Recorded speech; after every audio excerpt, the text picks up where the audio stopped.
진행의 첫 번째 순서로 위원장 박윤아가 인사 말씀을 했다. 오 바람이여, 예언의 나팔이여, 겨울이 오면 어찌 봄이 멀 수 있겠는가. 널리 애송되는 식구를 인용해 고난을 이겨나가자는 요지의 격려사를 했다. 그리고 마지막에는 구호를 함께 외쳤다. 박윤아가 먼저 외치고 일동이 따라 외치는 것이었다. 우리는 역사의 승자다, 승자다. 우레와 같은 박수가 터졌고 분위기가 한껏 달아올랐다. 음주 없이 도시락 점심을 먹은 다음 2부 여흥 시간을 가졌다. 몇 사람이 먼저 노래를 불렀고 사회자가 우리 소프라노 김영숙 여사의 노래를 듣겠습니다. 박수로 맞아주십시오. 라고 정했다. 김영숙은 먼저 우리 가곡 성구자를 열정적으로 불렀다. 다음엔 김호 작사 김성태 작곡 한 송이 흰 백합화를 청아한 목소리로 불렀다. 가시밭의 한 송이 흰 백합화 고요히 머리 숙여 홀로 피었네. 인적이 끊어진 깊은 산속에 고요히 머리 숙여 홀로 피었네. 어여뻐라 순결한 흰 백합화야, 그윽한 내 향기 영원하리라. 가시밭의 한 송이 흰 백합화 부끄러 조용히 고개 숙였네. 가시에 찔릴까 두려워함인가. 고개를 숙인 양 귀엽구나. 어여뻐라 순결한 흰 백합화야, 그윽한 내 향기 영원하리라. 노래가 이어지는 동안 어느덧 분위기가 숙연해졌다. 가시밭길을 외롭게 걷고 있는 자기들의 심경과 그러면서도 자기들의 의로움이 영원할 것을 믿는 신념을 잔잔하게 노래하고 있기 때문이었다. 김영숙은 마지막으로 현재명 작사 작곡 희망의 나라로를 힘차게 불러 무거워진 분위기를 띄운 다음 노래를 끝냈다. 뜨거운 박수가 쏟아졌다. 옆자리에 앉아있는 하중선의 부인이 언니의 노래를 듣고 눈물이 나면서도 한편으로는 가슴이 뿌듯했다 면서 선곡이 좋았다고 칭찬했다. 모임은 시종 아무런 탈 없이 순조롭게 끝났다. 모처럼 유쾌하게 하루를 보내 모두들 만족해했다. 그토록 물샐 틈 없이 뒤의 움직임을 감시하던 귀관의 정보망도 이날 행사 정보는 입수하지 못했다. 뒤가 점조직으로 연락한 데다가 수목원에 다른 명의로 모임 신청을 냈기 때문이었다. 뒤 명의로 신청하면 정보가 바로 올라가고 모임 허가가 나지 않을 것이 뻔했다. 그래서 하총무가 기지를 발휘해 양평, 가평, 포천 3개군 통일주체 국민회의 대의원 친선대회라는 이름으로 신청서를 낸 것이다.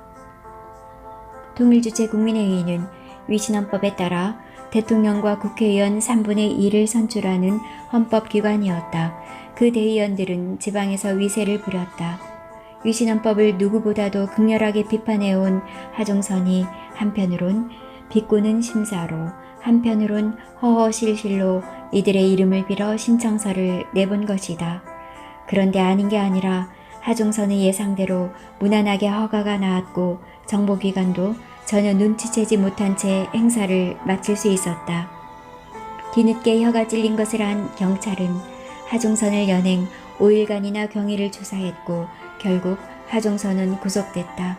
4개월 후 추석을 앞두고 풀려났으나 건강이 이전 같지 않아 보였다. 석방된 다음날 박윤아 등 몇몇이서 옥고를 위로하는 자리를 만들었다. 이 자리에서 하종선은 소가 웃을 헌법을 만들어 놓고 이에 찬성하는 자유는 있고 반대하는 자유는 없다니 이런 자유가 세상 어디에 있어?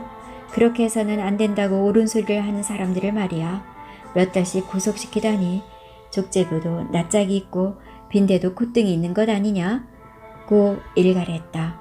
이 경상도 사나이의 호방한 기백과 유머는 조금도 변하지 않았다. 참석자들은 통쾌하게 웃어대며 소주잔을 부딪혔다. 유신체제는 바람잘 날 없이 파란 중첩이었다. 긴급조치를 발동, 대학의 문과 강의실을 강제로 닫았지만 캠퍼스의 반유신 데모 열기는 가라앉지 않았다. 울분을 참지 못한 대학생이 활복 자결하는 사태가 발생했고 제적과 정학 처분을 받은 학생들이 수백 명에 이르렀다. 대통령은 또 긴급조치 구호를 선포해야 했다. 극약 처방으로 연행하는 절대 권력이었다. 두이는 구호의 철퇴를 맞았다. 박윤하와 하중선 등 6명은 유언별을 날조 유포하여 구호를 위반했다는 혐의로 구속됐다. 사실은 유언별을 날조한 것이 아니라 위신헌법을 반대하고 비판하는 유인물을 만들어 돌린 것이다. 두이의 부음이 전해졌다. 가남 투병 생활을 해왔던 손천주 선배가 이승을 하지겠다는 소식이었다. 운동의 앞장에 서지는 않았지만 후배들의 활동을 뒤에서 묵묵히 지원했던 선배였다. 손 선배는 실향민이었다. 원산이 고향이었다. 6.25 이전 공산 치하에서 논밭과 신앙과 자유를 모두 빼앗기고 숨지기며 살다가 일사후퇴 때 남쪽으로 내려왔다고 말했다. 그런 이유 때문인지 손 선배는 자유민주주의와 언론 자유에 대한 지지가 열렬했다. 언론 자유 없이는 자유민주주의가 있을 수 없고 자유민주주의 없이는 독재가 있을 뿐이라고 기염을 토하기도 했다. 한 번은 이런 이야기도 했다. 가곡 바위고개의 작사 작곡이 모두 이홍렬로 되어 있지만 사실 작사는 원산 출신 이서양의 작품이라는 것이다. 이홍렬, 이서양 두 사람은 원산이 고향으로 친구 사이였다고 했다. 그런데 이서양이 월북했기 때문에 이서양의 이름이 지어진 것으로 안다고 이야기했다. 박윤하와 하중선은 옥중에서 부음을 듣고 가슴이 메었지만 명복을 빌 뿐이었다. 박윤하는 손 선배가 병상에서도 눈물을 지으면서 가보고 싶다고 말하던 명사심리를 영혼이나마 실컷 달려보도록 기원했다. 얼마 후 박윤하와 하중선 등 6명은 형기를 다 마치지 않고 풀려났다. 병주고 약주고 약주고 병주는 통치 방식에 따라 구속과 석방이 그야말로 엿장수 마음대로였다. 며칠이 지나 투이는 이들이 출소기념 전체를 모임을 가졌다.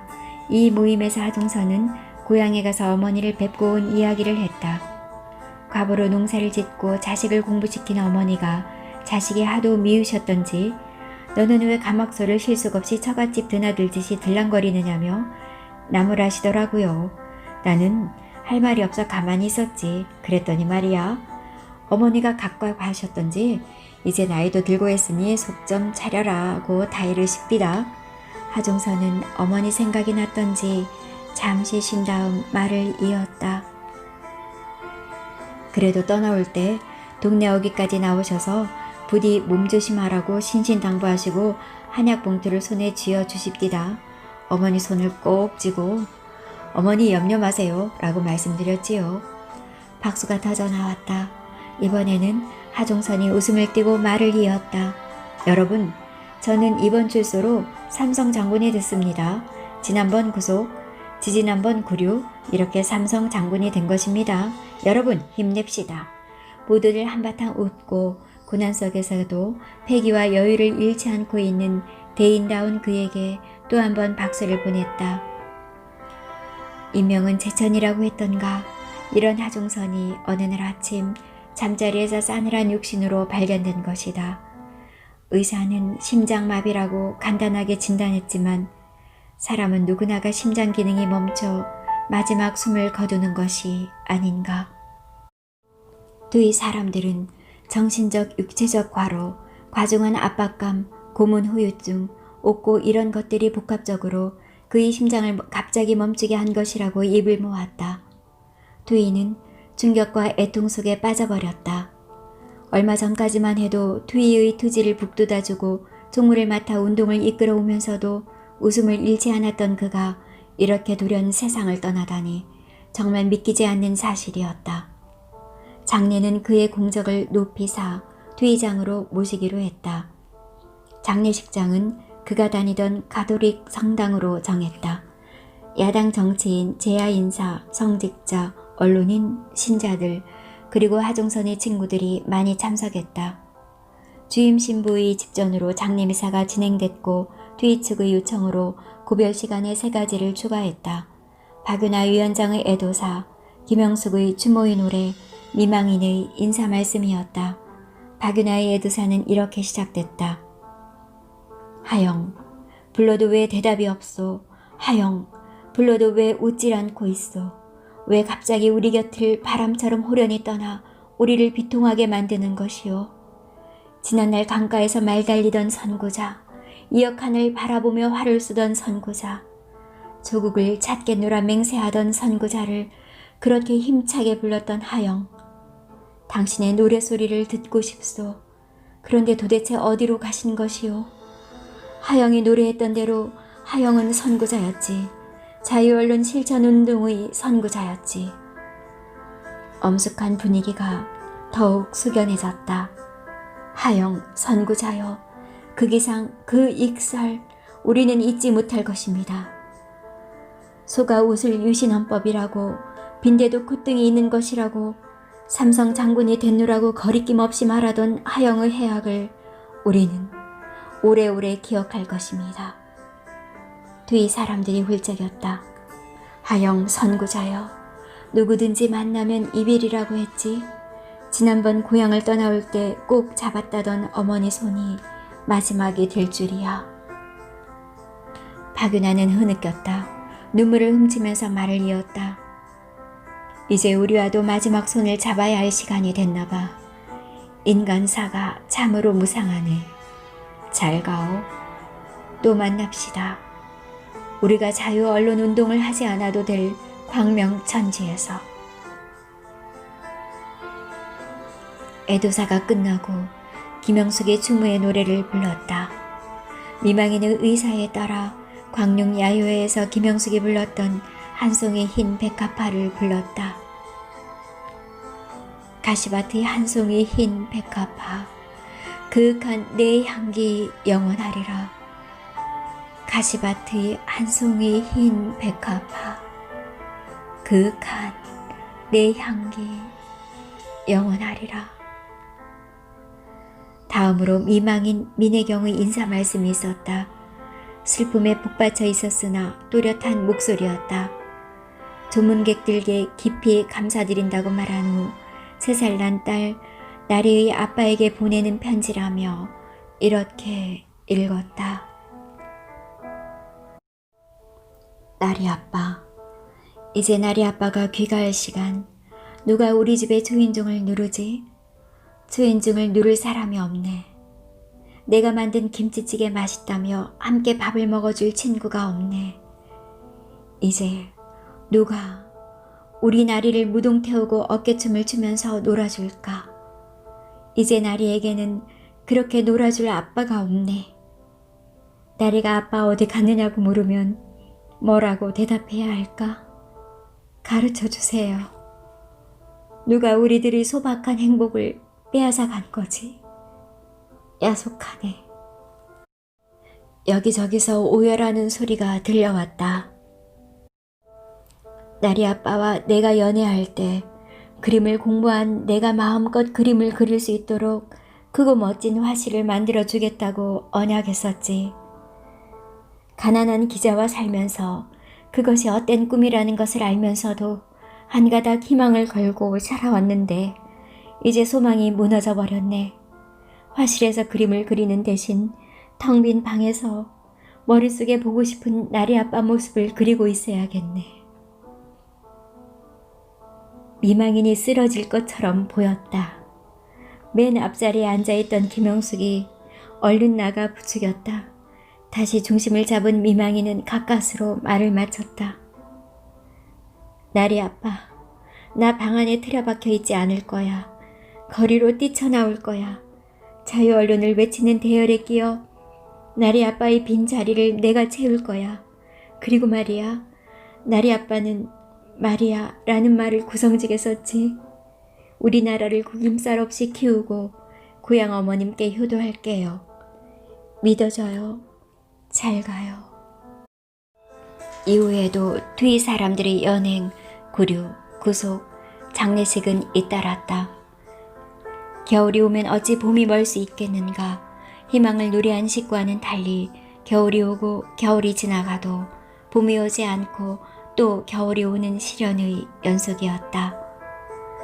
1978년 7월 6일 박정희는 서울 장충체육관에서 제9대 대통령으로 선출된다. 통일주체 국민회의 제적대의원 2581명 중 2578명이 출석해 2577명이 박정희 단일 후보를 지지했다. 99.9%의 지지로 당선된 것이다. 한 표도 반대표가 아니라 무효표였다. 100%나 지지나 다름없었다. 선거는 종신 대통령을 추대하는 형식적인 절차에 지나지 않았다. 공산주의나 전체주의 국가에서 있을 수 있는 이런 선거를 보고 윤왕선은 절망적이었다. 절대 권력이 무너지는 것은 상당 기간 어려운 일로 전망했다. 장기적인 대응을 해야 할 것으로 보았다. 박윤하는 이런 암담한 상황 속에서도 끈기 있게 싸워 이겨야 한다고 주장했다. 그러나 윤왕선은 자기는 박윤하와도 또 정면 돌파형이었던 하종선과도 개성과 견해가 다르다고 생각했다. 윤왕선은 고심 끝에 아무런 기약 없이 무기력하게 세월을 보내는 것보다 평소 하고 싶었던 공부를 해야겠다고 마음먹었다. 현실 도피로 보일 수도 있으나 속세를 떠나 초연하게 산속에 파묻혔던 옛날 선비들처럼 산사로 들어가기로 결심했다. 갈 곳은 고향에 있는 사찰의 암자로 정했다. 윤왕선은 대학 재학 중 이 암자에서 사법시험 공부를 했기 때문에 잘하는 곳이었다. 윤왕선은 원래 아버지의 뜻에 따라 법대에 갔고 사시 공부를 했으나 법률 공부가 싫어져 중간에 작파하고 신문기자가 되었던 것이다. 윤왕선은 여러 종교의 경전들을 다시 읽고 특히 이참에 산스크리트를 집중적으로 공부할 계획이었다. 신문사 해직 직후 한동안 어느 불교대학 교수에게 산스크리트 초보를 배운 적이 있었다. 산스크리트에서 한문으로, 한문에서 다시 우리말로 이중 번역된 불경이 아니라 본래 산스크리트로 씌어진 불경 그대로를 읽고 싶었다. 김영숙은 남편의 이런 결정이 마땅치 않았지만 마지못해 승낙했다. 김영숙은 주중에는 음악학원 레슨을 하고 일요일엔 교회에 나가고 토요일에 새벽같이 일어나 사찰로 가야 했다. 남편이 갈아입을 옷 가지며 먹고 싶어하는 음식, 책, 일용품 등을 갖다 주었다. 피곤한 일정이었지만 일주일에 한 번씩 남편 얼굴을 보고 사찰 앞마을 식당에서 점심을 같이 먹는 것이 그렇게 좋을 수가 없었다. 은하 오빠 옥바라지를 한 언니 이야기가 오빠 면회를 갈 때마다 부부간의 정이 새로워지고 깊어지더라고 하더라고요. 나도 이렇게 일주일에 한 번씩 당신 얼굴을 보니 정이 더욱 깊어지는 것 같아요. 윤왕서도 김영숙의 얼굴을 보는 것만으로도 무료한 일상의 활력이 다시 채워지는 것 같았다. 그렇게 말하는 아내가 고마우면서도 미안했다. 고생이 많을 텐데 그렇게 생각해주니 정말로 고맙소. 식사를 마치면 둘이서는 사찰 경내로 들어가 한 바퀴 산책을 했다. 스님의 독경과 목탁치는 소리를 들으면서 여기저기 거닐면 어느새 마음이 가라앉고 편안해졌다. 김영숙은 특히 가을날 오후 맑은 고요 속에 잠겨있는 사찰을 좋아했다. 두 사람은 암자까지 올라가 윤왕서가 기거하는 방에서 두 사람만의 행복한 시간을 가진 후 함께 내려와 사찰 앞마을 버스 정류장에서 헤어지곤 했다. 암자는 사찰 후문에서 2km 정도 떨어져 있다. 해발 600m가 넘는 주봉으로 올라가는 계곡 옆길을 따라 1km 가면 갈림길이 나온다. 주봉은 거기서 곧장 올라간다. 암자는 갈림길에서 서북쪽으로 꺾어져 1km 떨어진 산중턱에 자리 잡고 있다. 암자 앞마당에 서면 사찰과 마을이 멀리 내려다 보인다. 갈림길에서 암자까지는 수목이 울창하고 비교적 가파른 길이다. 주봉으로 올라가는 길은 주말이면 등산객들이 덜어 있으나 암자로 가는 길은 인적기가 거의 없었다. 암자에는 법명이 석구인 스님이 계셨고 스님 밑에서 잡일을 맡아 하는 만공거사라는 사람과 공양주인 안보살이라는 여자가 있었다. 석구 스님은 유신체제의 상당히 비판적인 학승으로 윤왕선의회를 따뜻하게 보살펴 주었다. 30대 후반으로 보이는 만공거사는 체격이 건장하고 생김새가 무뚝뚝했다. 자기 말로는 대학을 다녔다고 하는데 우직스러워 보였다. 묻는 말에나 겨우 대답할 정도로 말이 없었다. 한 번은 김영숙이 해우소에 들어갔다가 나오는데 거사가 해우소 문 앞에 바짝 다가서 있어 가슴이 섬뜩했던 적이 있었다. 윤항서가 암자에 온 지도 3개월이 넘었다. 김영숙은 이제 토요일이면 서울과 이곳을 오가고 암자를 오르내리고 하는 일에 익숙해졌다. 절기는 벌써 입동이 지나고 소설이 다가왔다. 울창했던 낙엽수 잎들이 거의 다 떨어지고 몇몇 개마른 단풍잎들만이 가지에 붙어 펄럭이고 있었다. 산중은 쓸쓸했다. 그날 서리를 품은 듯한 짙은 회색 구름이 낮게 산을 덮고 있었다. 으스스하고 음산한 날씨였다. 이런 날 산중은 일찍 어두워진다. 오후 3시가 지나 김영숙이 자기 혼자 산을 내려가겠다며 채비를 서둘렀다. 윤항서가 같이 가겠다고 말했지만 그럴 필요가 없다고 애써 말렸다. 당신 감기 기운이 있는데 고생할 것 없어요. 이제는 눈을 감고도 내려갈 수 있는 길인데 뭘. 나 혼자 빨리 갈게요. 하기는 그전에도 혼자 내려간 적이 있었다. 윤항서는 100m쯤 따라 나갔다가 김영숙이 어서 돌아가라고 재촉하는 바람에 발길을 멈추었다. 김영숙이 다시 150m를 더 가 길이 꺾어지는 곳에 이르렀을 때 윤항서가 큰 소리로 외쳤다. 조심해서 잘 가요. 빠른 걸음으로 걷던 김영숙이 뒤돌아서서 웃는 모습으로 손을 크게 흔들어댔다. 그 이튿날 아침 8시가 돼 사찰 스님 한 분이 암자로 올라왔다. 윤항서에게 전갈이 있어 올라온 것이다. 암자에는 전화가 없고 사찰에만 전화가 있어 급한 용건이 있는 경우 사찰 스님에게 전갈을 부탁해 놓았던 것이다. 서울 아버지에게 전화를 해달라는 것이었다. 윤항서가 암자에 온 후 이런 전갈을 받은 것은 처음이었다. 웬만한 일로는 전화하실 분이 아닌데 윤항서는 궁금했다. 예상과는 달리 아버지의 첫 목소리는 평상시와 마찬가지로 차분했다. 야, 어멈 지금도 거기에 있냐? 윤항서는 이 말을 듣는 순간 불길한 예감으로 쭈뼛해졌다. 아니요, 어제 일찍 서울로 올라갔습니다. 그래, 이상한 일이다. 서울 집에는 아직 오질 않았다. 오늘 교회에도 나가야 할 텐데. 아버지의 목소리도 처음과는 달리 긴장하는 듯 했다. 김영숙이 암자에 갈 때는 아들을 가까이 사는 할아버지 댁에 맡겨놓고 서울로 돌아와선 데리고 갔던 것이다. 그런데 밤이 돼도 일요일 아침이 돼도 며느리가 오지 않아 이상하다 싶어 사찰로 전화를 한 것이다. 윤항서는 혹시 교통사고가 났나 싶어 여기저기 알아봤지만 교통사고는 아니었다. 일요일이 지나고 월요일 아침까지도 아무런 소식이 없었다.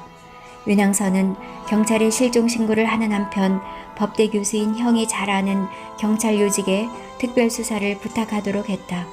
경찰이 4일 동안 수사망을 집중적으로 폈다. 그 결과 김영숙이 암자에서 불과 700m 정도 떨어진 으슥한 숲 큰 바위 밑에서 살해된 것으로 밝혀졌다. 범인은 뜻밖에도 만공 거사였다. 거사는 처음엔 범행을 부인했으나 경찰이 물증을 들이대자 범행을 자백했다. 범행 과정을 사실대로 이야기하라고 수사관이 다그쳤다. 그 여자는 암자에서 내려오고 나는 올라가다가 만났습니다. 평소에 예쁘다고 생각해서 한번 껴안아만 보려 했는데 반항이 하도 거세 그만. 쓸데없는 소리 그만해. 너는 그전에도. 거사는 고개를 떨구었다. 거사는 전과자였다. 강간치상죄로 7년 징역을 살고 4년 전에 출소한 사람이었다. 석구 스님은 거사의 전력을 전혀 모르고 주지 스님이 부탁해 데리고 있었다고 했다. 김영숙의 주검은 낙엽과 흙으로 뒤덮여 있었다. 착하고 밝았던 가인이 악마의 손에 의해 이렇게 무참히도 목숨을 빼앗기고 말았다. 윤항서에게 마지막으로 손을 흔들어댄 지 5, 6분 후의 일이었다. 사람이 어찌 몇 시간 후의 일을 알 수 있는가? 아니, 몇 분 후의 일을 알 수 있는가? 윤항서는 악몽을 꾸는 듯 했다. 그러나 아무리 흔들어 깨워도 잠자고 있는 김영숙이 일어나지 않고 그대로 눈앞에 누워있다. 윤항서는 싸늘한 김영숙의 손과 이마에 입을 맞추면서 통곡했다. 거사놈이 당신을 죽인 것이 아니라 내가 죽였다고 울부짖었다. 갑작스런 비보는 두이 사람들을 경악과 슬픔 속에 빠지게 했다. 하중선과 같은 동료를 잃었을 때와는 또 다른 비애와 허물을 느끼게 했다. 김영숙은 두이 활동에 적극적이었고 두이 사람들과 그 부인들을 조금이라도 즐겁게 만들기 위해 앞장서서 애써왔다. 윤항선은 장모가 받을 충격을 생각하면 장모에게 알릴 용기가 도저히 나지 않았다. 남편이 학살당한 후 어머니 삶을 지탱해준 유일한 피부치였던 김영숙이었다. 박윤화와 윤항서의 둘째 형이 전주로 내려가 모시고 올라왔다.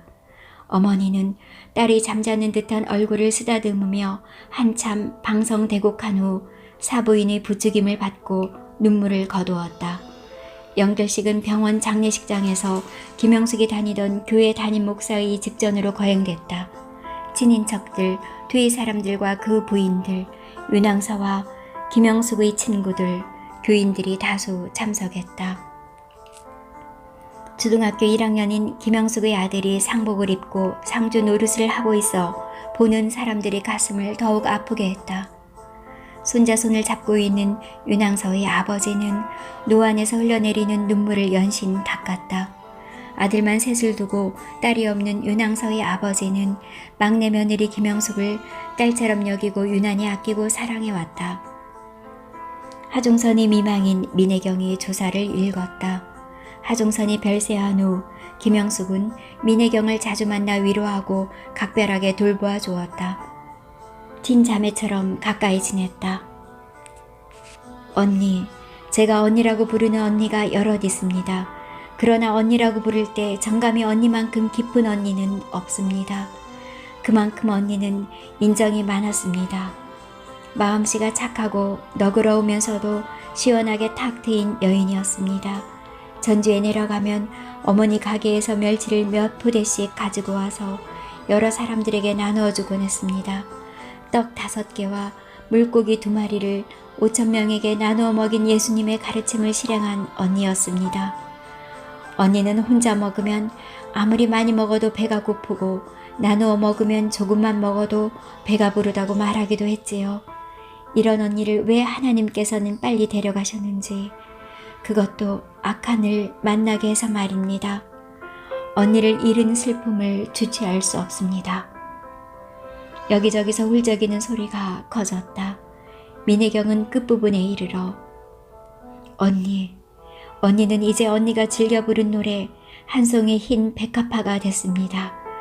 언니는 투이와 하중선을 한 송이 흰 백합화에 비유해 노래 불렀지만 이제는 투이가 언니를 한 송이 흰 백합화에 비유해 노래 불러야 합니다. 투이도 언니도 하중선도 모두 한 송이 흰 백합화입니다. 흰 백합화는 자유언론 실천운동의 상징입니다. 그때 뒤 사람들과 그 부인들 그리고 교인들이 노래를 합창했다. 가시밭의 한 송이 흰 백합화, 그윽한 내 향기 영원하리라. 장례를 마친 다음에도 윤항선은 여전히 악몽을 꾸는 듯 했다. 생사와 몽환이 구별되지 않고 환상에 시달렸다. 잠을 못 자는 밤이 며칠씩 계속됐다. 수면제를 복용해도 소용없었다.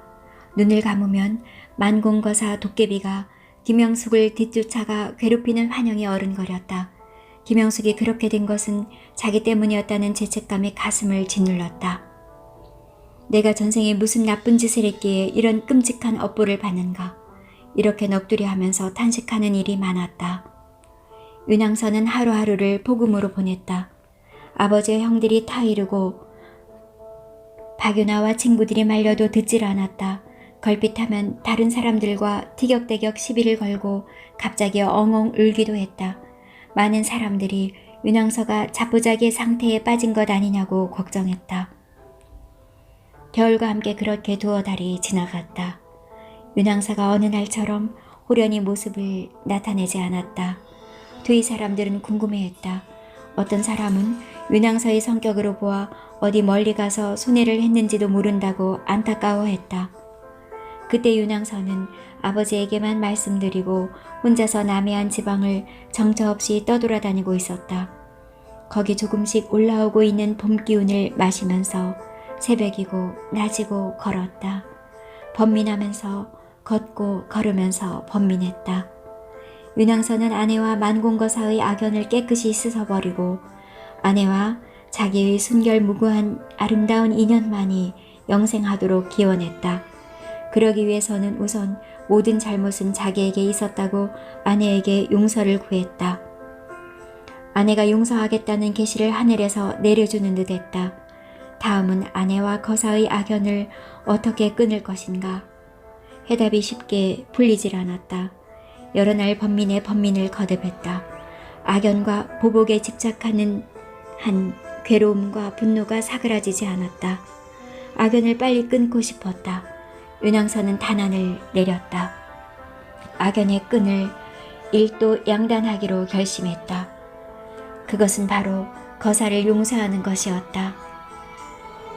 복음과 방황과 고뇌를 끝낸 윤왕선은 서울로 올라와 법원 유로의 거사를 관대하게 처벌해달라는 탄원서를 냈다.